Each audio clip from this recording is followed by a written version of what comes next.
Welcome once again to the Dr. Digital Podcast. And today, my special guest is Darren Tessitore. Now, I've got all kinds of great things to talk about, but wouldn't you like to know how many searches are done on cell phones? Yes, indeed. There's quite a few. I bet he might tell you that. Darren is the CEO of Thrive Reviews. He's going to talk about that and some other things that are related to that. SEO, Google profile. How do you get to the top of your search? And I love this because you can how to get found. And I always would throw in there as well, not only to get found, but how to stay found. So welcome to the show. And if you listen to the very end, I've also got a complimentary offer for you. Stick around with us. So welcome to the show. Darren, can you tell us a little bit about your background? How did you get started in this interesting field that you are in? Yeah, sure, Mick. Thanks for having me. Really appreciate it. Yes.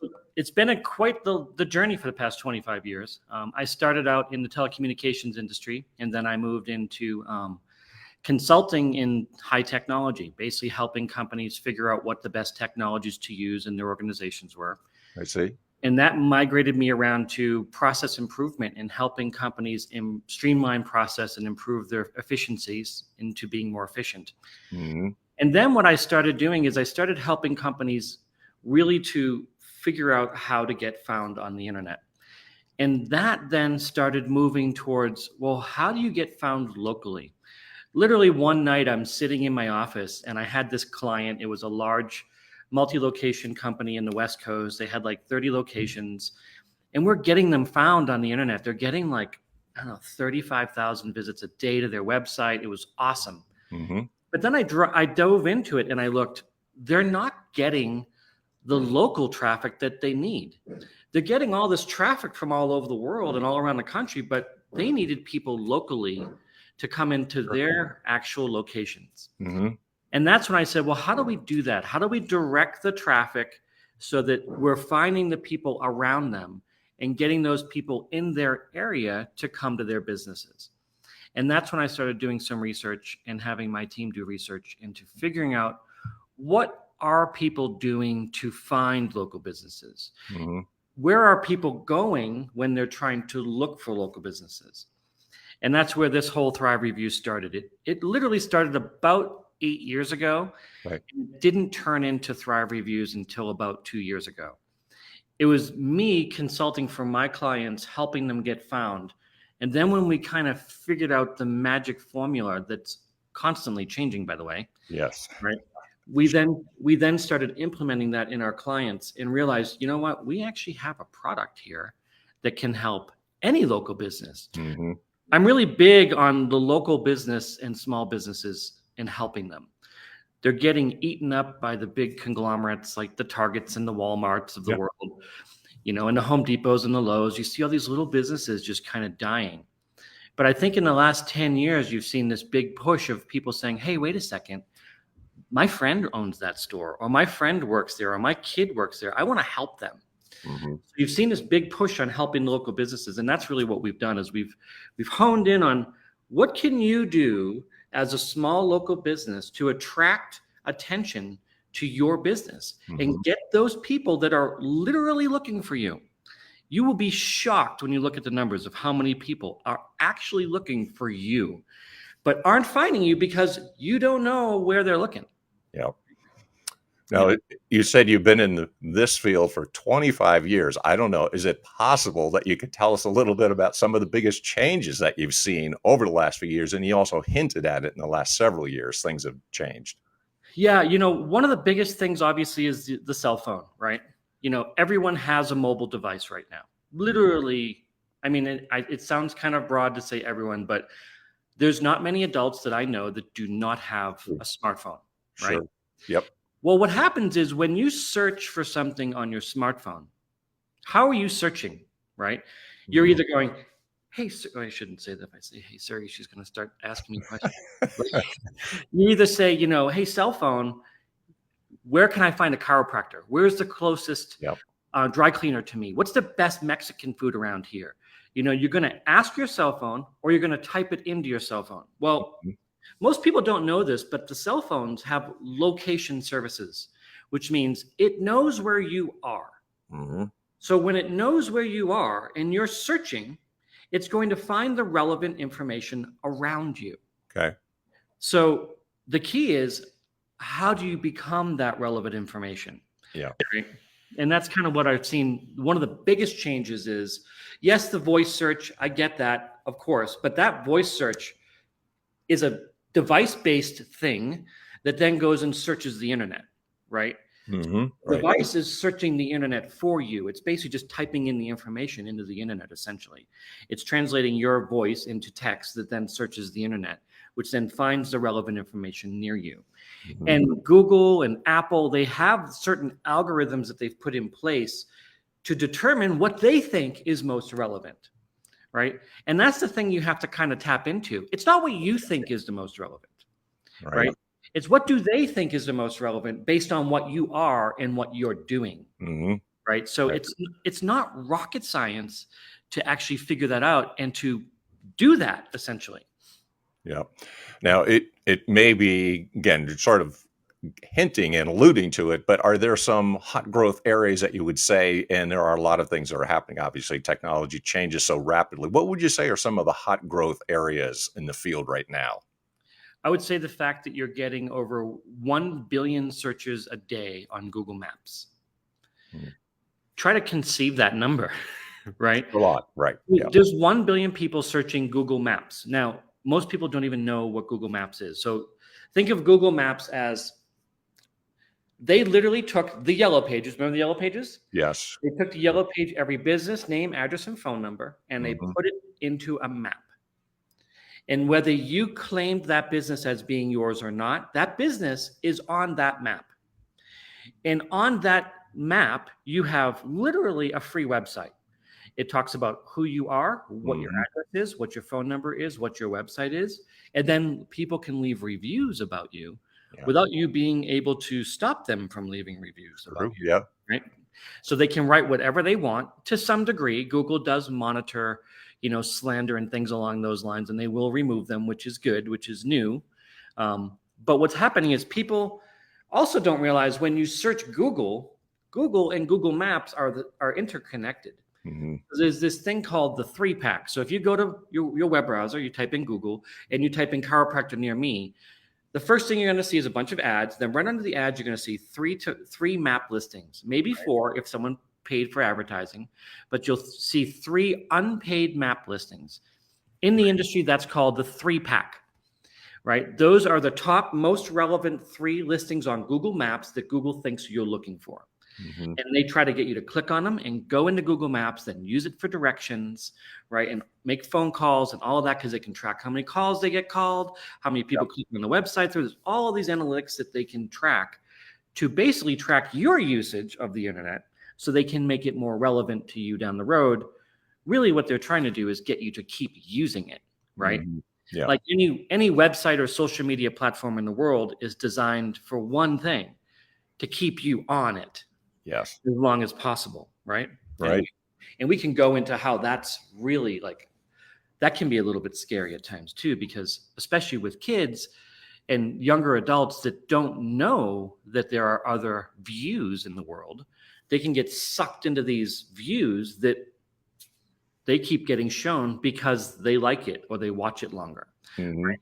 Because that's the whole point. So you have to go back to looking at Google. What's the point of Google? What's Google trying to do? Well, Google's trying to get you on their website. Bing is trying to get you on its website, right? That's Apple Maps. Apple Maps just created a whole new Google Maps of their own. So they used to use Yelp as their listings of businesses, right? Sure. Well, that's going away. And now they have their own directory of businesses. And you can go on there very easily and create your own listing. We have a whole article on our website that shows you how to do that. It's not that complicated. If you just Google how to create an Apple Maps listing, it'll give you a link. You go in there, you create your business, put some pictures, put your phone number, put a link to your website. And they don't do reviews. They do thumbs up and thumbs down, which I think is kind of stupid personally, because, okay, so I have 500 thumbs up and 100 thumbs down. Well, how much do people like me? I don't know. What am I really doing wrong that I could change? I don't know. Where you get a 2 or 3 star review, you can kind of see where your issues may lie. Anyway, it is what it is. It's the way they're doing it, and I don't think they're going to change it. Right. Okay. But anyway. Yeah. If you were, say, a lot of business owners are probably interested naturally. And I'd say, what would you recommend business owners to be thinking of, and what sort of things should they be aware of that you can perhaps assist them with? So what do they need to know, I guess, is the question. Okay. So first of all, you need to know that you're on Google Maps and you're on Yeah. Apple Maps, whether you like it or not. Yeah.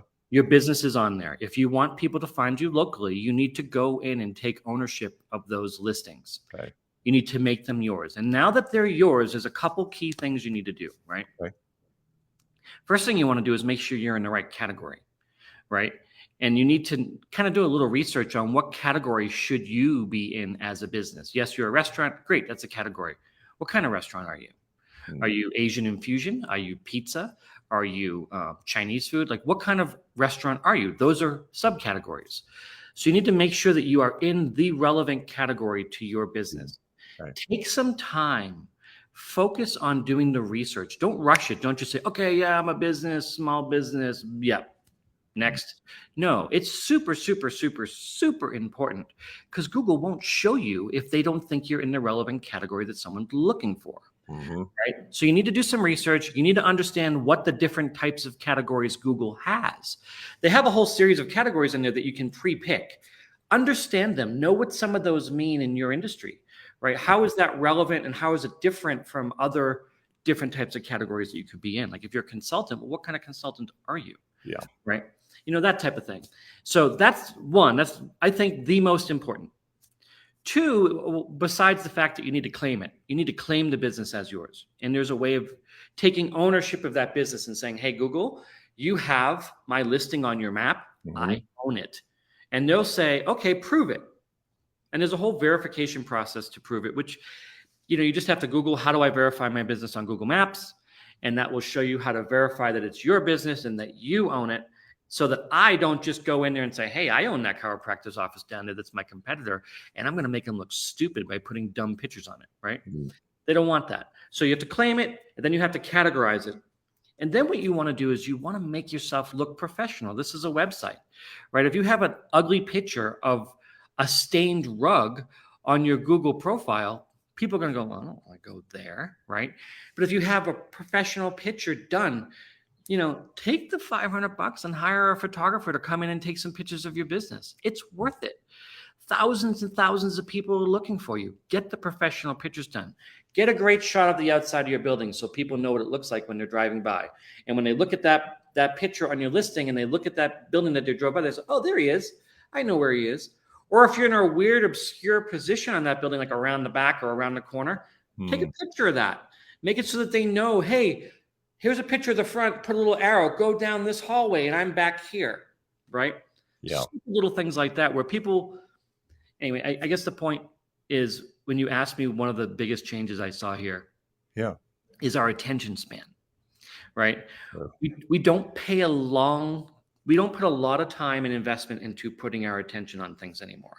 We want to know it now. And if you don't give me the data now, I'm off to something else.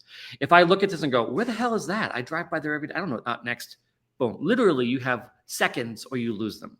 So you have to make it super simple, one, for them to find you, know what your building looks like, know where your front door is, and then make it look appealing inside of your business, right? If you're a chiropractor or a dentist or a veterinarian office, have your staff in their nice uniform, standing at the front desk with a big smile, looking professional, and get a picture. It doesn't take much. And this iPhone right here, I don't know if you realize this, the camera on this 10 years ago was a $15,000 camera, right? Maybe not quite that, but thousands of dollars for this camera 10 years ago. And now you have the best camera in the world. You can snap a quick picture, boom, make it look nice, put it on your Google profile. There you go. Put it on your Yelp, put it on your Apple Map profile, right? Make it look presentable. So now that you've done that, now that you've cleaned up your profile a little bit, you've cleaned the category, you want to write something about you and who you are and what you do in your description. And what a lot of people overlook in this aspect is keywords. What keywords do I want to use in my description? Google is going to look through my keywords in my description and determine if I'm relevant based on what they're searching for.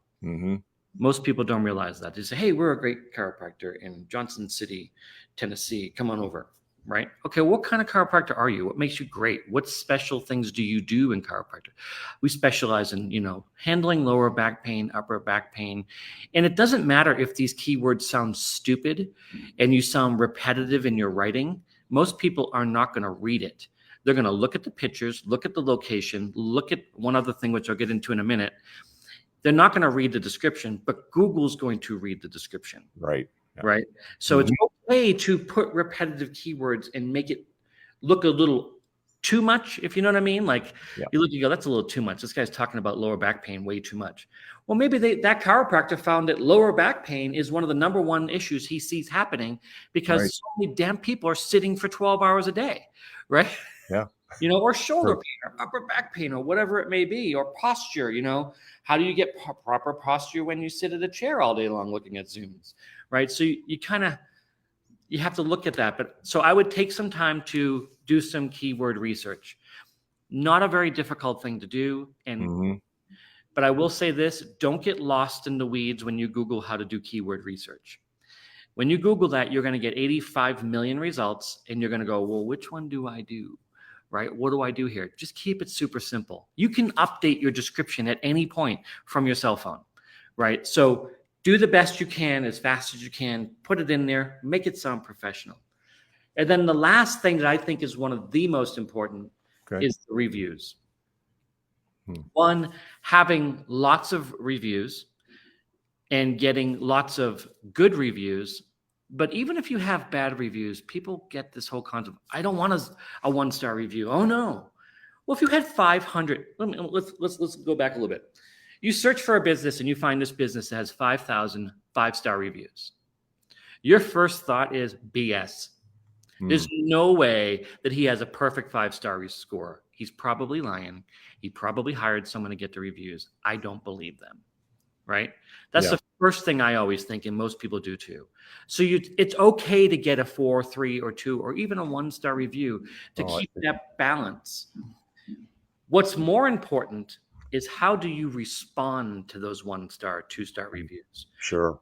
Right? What do you say? I'll give you a real life example. We had a client in Texas, and they had a 1-star review. And this guy says, worst driver education school on the planet. I hate them. Don't ever go. They have literally just complete slander, right? And this lady's freaking out. She's like, what do I do? What do I do? What do I do? I said, well, tell us what happened. She goes, well, we took this guy out for a driving test. And he was driving down the street and an ambulance was coming at him. And he didn't move over for the ambulance. Well, in the state of Texas, that's a violation of law. And in the state of Texas, during a driving test for your driver license, any violation of law is an automatic failure. Oh. I said, oh, that's interesting. Can you do me a favor and find me that law? So they found us that law. We then wrote this response. Thank you, Tom, so much for your review. I completely understand your concern, and I would be very upset if I didn't get my license on the first try either. However, we do need to let you know that per Texas state law XYZ, here's the link, by the way. During a driver test, if you do a moving violation, it's an automatic failure. And when you didn't move over for that ambulance, and we have a link here to the video showing that on the dashboard cam, it's an automatic violation, and we had to fail you, or we would be in non-compliance with Texas state law. Feel free to come back anytime and take the test again. Thank you very much. And literally, you look at that, like if I'm a reader, right? I'm going to go, this guy's an idiot. He didn't even move over for a freaking ambulance. Like, what's he doing, right? So anyway, so yes, the reviews are important. The responses are important. And there is a science to getting reviews. There's a literal technology on what you can do as a business to get more reviews and ask for more reviews. And anyway, that's one of the things that we do here at Thrive Reviews is we show you how to do that. Well, that's a question I had for you then too, because let's say, I'm a person, I got the business and I got all this interest, but I mean, I need help. So what kind of expertise do you offer? And maybe there's some things that you would say that people could say, I need your services. And what kind of expertise do you have to help me out in all this? Because it's a little confusing to me. What can you do for me? Sure. Well, the first thing is, We can do everything that I was talking about for you. First of all, we can do the keyword research and figure out what keywords you should be looking to rank for. We're obviously going to work with you and consult you on that, right? We can then set up your Google profile, make sure it's owned by you so that you have it, right? Then we help you write the description. We help you then make sure you upload all of your pictures properly. There is a science to uploading your pictures, believe it or not. There's a thing called geotag. Have you heard of that word before? Yes. It's basically, for those that don't know, it takes something like a photo and gives it a physical location on the planet. Like, where was that picture taken from? Was it taken from Park City, Utah, where I am right now? Or was it taken in Johnson City, Tennessee, where that client is? So if he takes all these pictures, uploads them to his computer and wipes out the geotags inadvertently, and then uploads them to Google, Google doesn't know where those pictures were taken. So they're not going to be as relevant. Google Maps wants pictures on its map platform showing exactly where they were taken from. It loves that, right? So what you want to do is you want to make sure they're properly geotagged. We can do that for you. There's some apps you can use on the internet to do that for you as well. Okay. We'll take all your pictures. If you don't have a photographer to come get your pictures done, we'll help you find one, or we'll have you take a bunch of them and send them to us, and we'll tell you, okay, do this, do that, do this, do that, right? Make them look professional, and then we'll format them to the right size so that they fit properly and look proportional. Okay. Right. Once all that's done, now what you need to do is you need to start going out and getting reviews. So obviously our company, Thrive Reviews, we specialize in helping businesses get more reviews. So first, once we've cleaned up the profile, made the profile look good, made sure it's categorized, made sure it's going to rank when people are looking for these different types of things. When I say rank, I mean come in that top 3. Yeah. Right. Yeah. Right. So we want to make sure you fall in that top 3, and that's going to be done by having all of those basics in and then getting lots of reviews. So there's a couple ways you can get lots of reviews, and you can do this on your own. You don't need us to do this necessarily, unless you want to try to automate the process and get everyone to leave you a review. Mm-hmm. So what we do is we will connect to whatever software you're currently using as your database.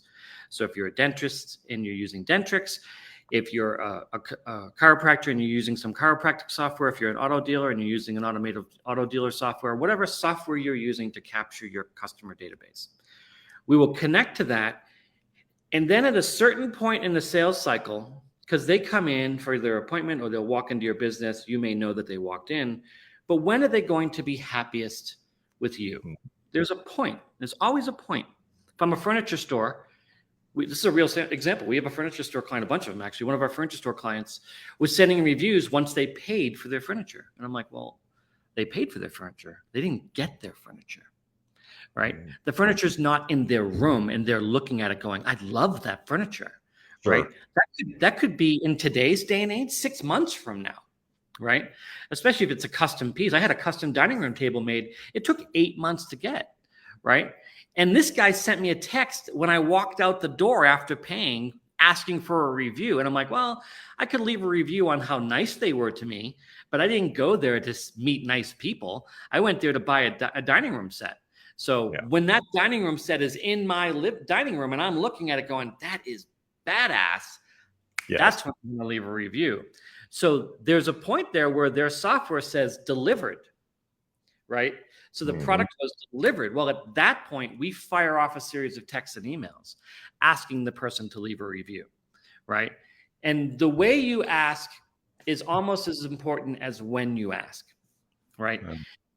And you kind of have to look at it like, what is human nature, right? Do you like to help people that have helped you? Sure. Yeah. Exactly. Yeah. If you're at a restaurant and that waiter or waitress is super nice to you and was just a fun experience and they asked you to help them, would you be more inclined to help them? Yeah, sure. No question. Yeah. No question. So it has to be communicated in that way, like, hey, do you mind helping me? And if you push that, we call it a help button, right? Because it is a button. You push the button and you get a response, right? So if you push that help button, like, do you mind helping me? You're going to be surprised because 9 times out of 10, they're going to say yes. And where you're going to lose them after that is if you make it complicated or hard for them to help you. So it has to be super easy. There has to be no thinking about it. And it can't send them down this labyrinth of, okay, where do I leave the review? Right? Yeah. Send to Google, leave me a review, and they go to google.com. Well, yeah. Where? Right? Now I'm Googling shoes because I just remembered I need a pair of shoes, right? So it's like you lost them, right? Yeah. So there is a link in your Google profile page. Okay. It's called Google Business Profile. If you go to business.google.com, that's where you can claim your business. That's where you can set up your business profile. That's where you can do all these things I've talked about. There's a link in there that if you give them that link, it'll send them right to your Google profile, right? We build a landing page for customers. So it's literally a page with their logo, with a simple message and a button to leave them a review. And that button can go to Google, it can go to Yelp, it can go to Apple Maps, it can go to lawyers.com, it can go to hotels.com, wherever you want it to go to leave a review, it can go there. We don't recommend doing more than 3. And then when they click on that button, it goes right to where you type the review. No looking, no thinking, no nothing. You literally can just start typing. Click 5 stars and type your message, upload your pictures. It makes it super simple and streamlined. Now, once you start doing that, you start automating that review process. That's one piece of asking for the review, is the text and the email. The next piece is having your staff genned in on the importance of getting the reviews, right? Like, why do people need to get these reviews, right? Because people are looking for you and they're going to come in your business if you have lots of reviews, right?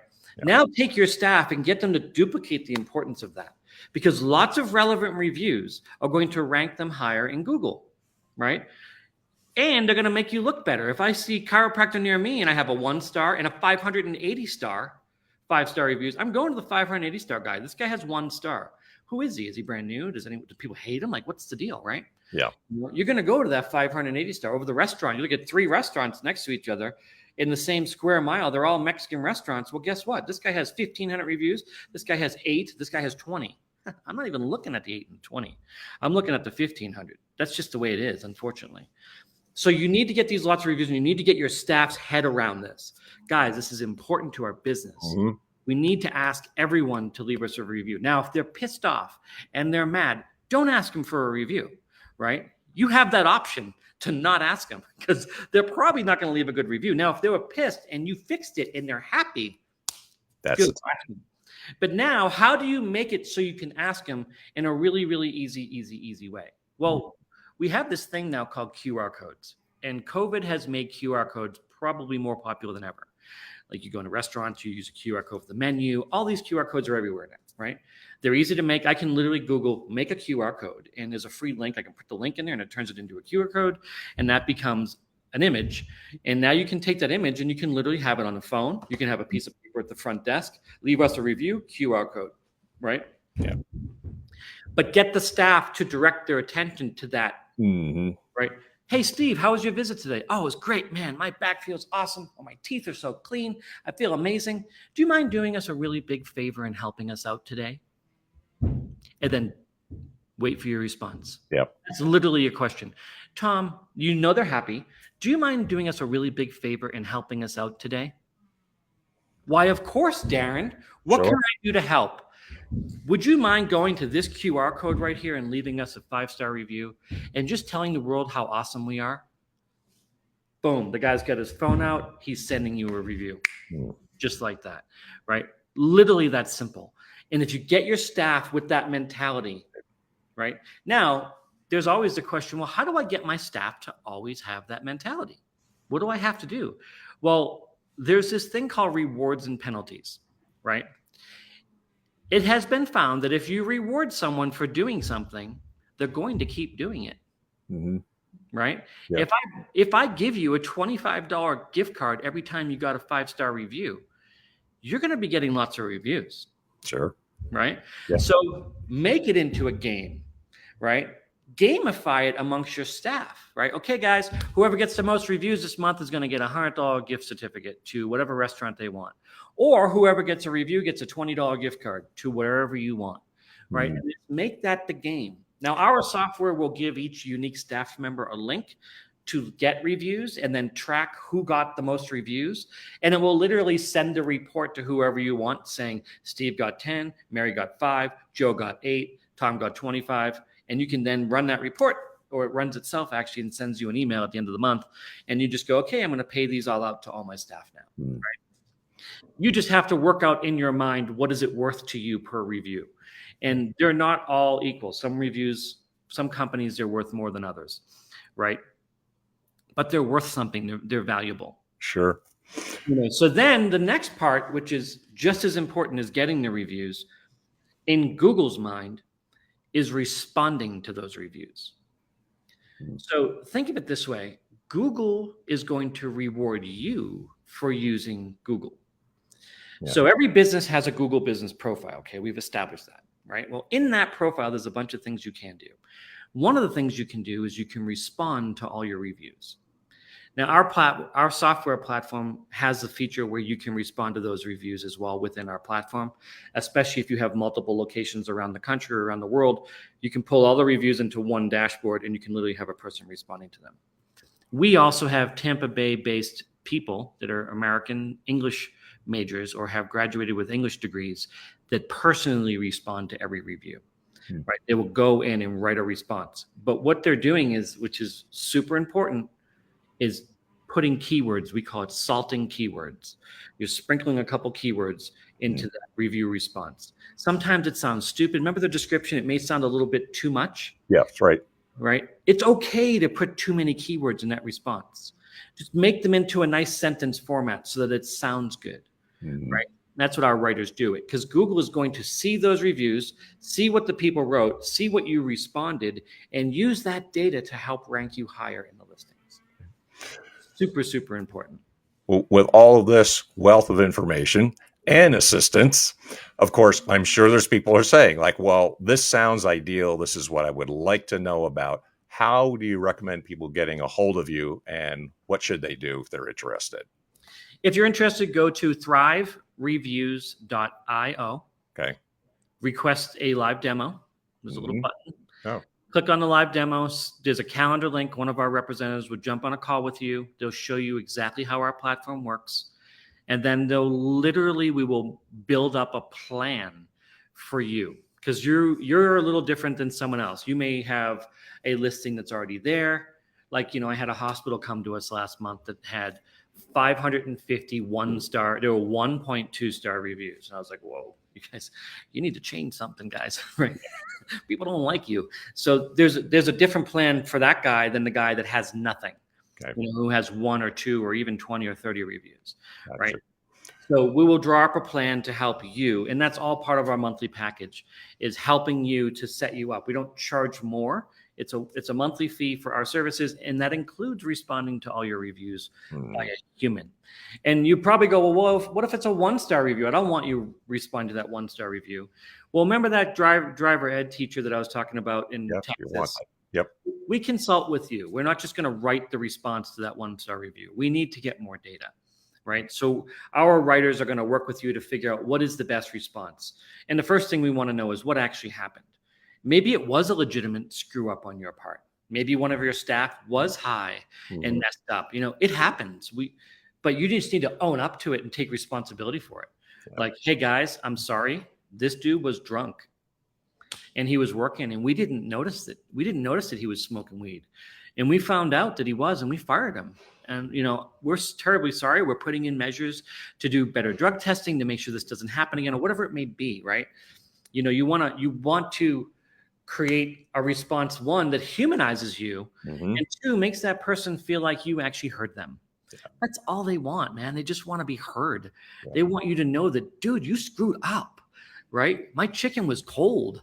I bought $150 steak and it was cold, or I asked for medium rare and I got well done, or, my back still hurts, or my tooth is killing me. What happened? Help them, get them understand that what they went through, and sure. That's awesome. Well, lots of great advice, thanks. Lots of background, and lots of assistance. That's what I would say. So I appreciate all the things that you were able to assist people with, and I'm sure they got a lot more information than they knew before. Thank you for your time, Darren. I really appreciate it. Thank you so much for having me. Really appreciate it too. You likewise. So hopefully you got something out of this particular episode. And this is the Doctor of Digital podcast. Until next time, if you listen to the end, you get a complimentary website analysis. And of course, if you have not gotten a copy of the novel, pick that up as well. Until next time, this is Doctor of Digital signing off. Until next time, Deus Vult.